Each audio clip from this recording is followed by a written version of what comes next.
The readings for Saturday, August 26th. The epistle reading is from St. Paul's letter to the Hebrews, chapter 10, verses 32 through 38. But recall the former days in which, after you were illuminated, you endured a great struggle with sufferings, partly while you were made a spectacle, both by reproaches and tribulations, and partly while you became companions of those who were so treated. For you had compassion on me in my chains, and joyfully accepted the plundering of your goods, knowing that you have a better and enduring possession for yourselves in heaven. Therefore, do not cast away your confidence, which has great reward. For you have need of endurance, so that after you have done the will of God, you may receive the promise. For yet a little while, and he who is coming will come, and will not tarry. Now the just shall live by faith, but if anyone draws back, my soul has no pleasure in him. All right. Some footnotes now from the Orthodox Study Bible.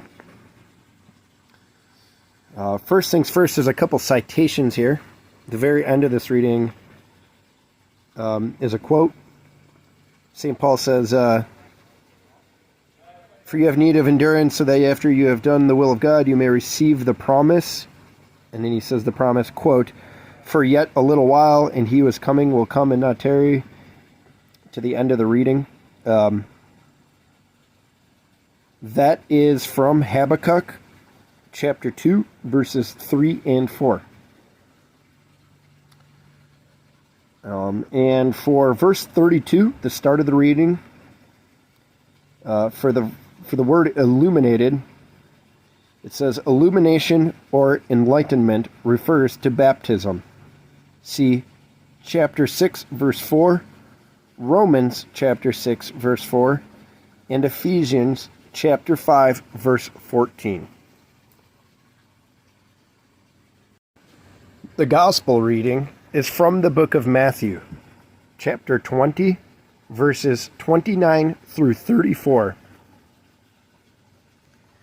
Now as they went out of Jericho, a great multitude followed him. And behold, 2 blind men sitting by the road, when they heard that Jesus was passing by, cried out, saying, Have mercy on us, O Lord, Son of David. Then the multitude warned them that they should be quiet. But they cried out all the more, saying, Have mercy on us, O Lord, Son of David. So Jesus stood still and called them, and said, What do you want me to do for you? They said to him, Lord, that our eyes may be opened. So Jesus had compassion and touched their eyes, and immediately their eyes received sight, and they followed him. All right.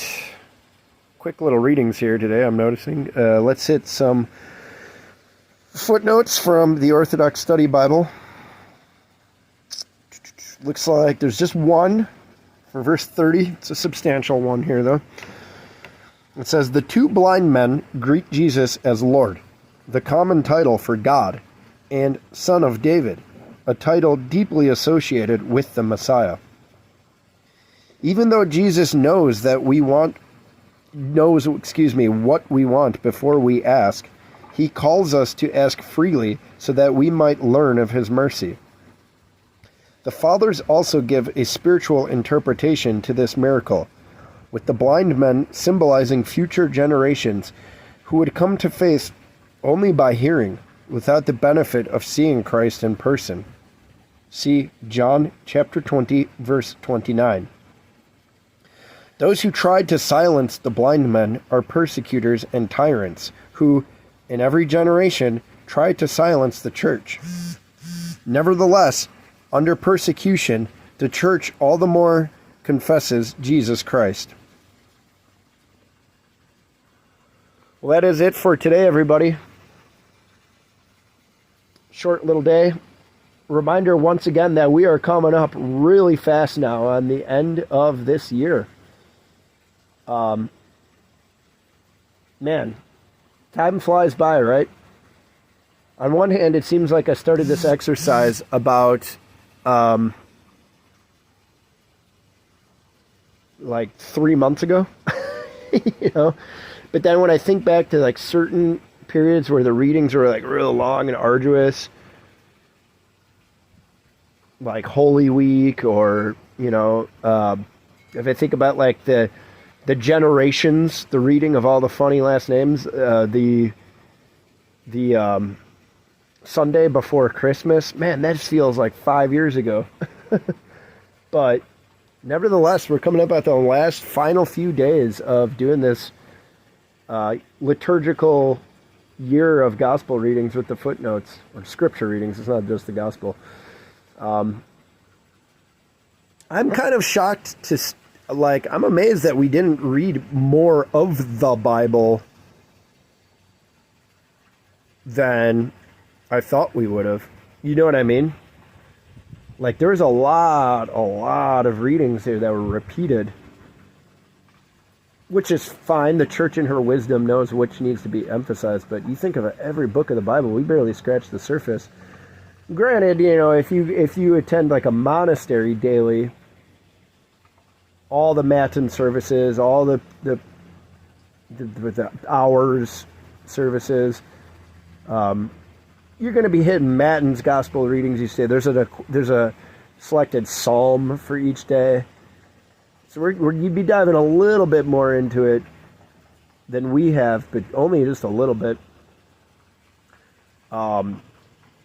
Yeah, it makes me wonder, coming up, once I have better resources, a better spiritual knowledge, better equipped to do something like this, I might try to tackle like the whole Bible in a year, where we really pound out readings every day, and that might require live streaming, though. I'd have to build my channel up a little substantially before we get to there, but just a long-term goal. It might be neat.